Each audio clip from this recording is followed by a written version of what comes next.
Group 2లో roster విధానాన్ని సరిచేయాలంటూ Anantapuram collectorate వద్ద ఆందోళన చేపట్టారు అభ్యర్థులు. రోస్టర్ విధానాన్ని పాటించకుండా ప్రభుత్వం నిర్లక్ష్యం చేస్తోందని ఆగ్రహం వ్యక్తం చేశారు. కూటమి సర్కార్ తీరు వల్ల 92 మంది అభ్యర్థులు భవితవ్యం ప్రశ్నార్థకంగా మారిందన్నారు. వెంటనే రోస్టర్ విధానాన్ని సరిచేయకపోతే పెద్ద ఎత్తున ఆందోళనలు చేపడతామని హెచ్చరించారు. కూడా రోస్టర్ విధానంలో తప్పులు ఉన్నాయి, దాన్ని సరిచేసి నోటిఫికేషన్ విడుదల చేస్తాం, ఎగ్జామ్ నిర్వహిస్తామని చెప్పారు.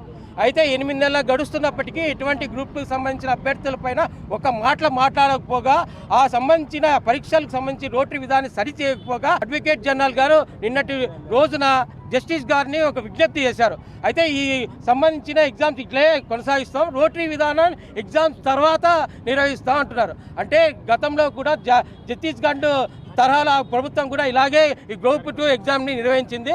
2 ఏళ్ల తర్వాత దానికి సంబంధించిన నోటిఫికేషన్ పూర్తిగా రద్దు చేసి 92,000 మంది నిరుద్యోగుల పట్ల గ్రూప్ 2 అభ్యర్థుల పట్ల ప్రభుత్వం ఎంత నిర్లక్ష్యంగా ఉంది.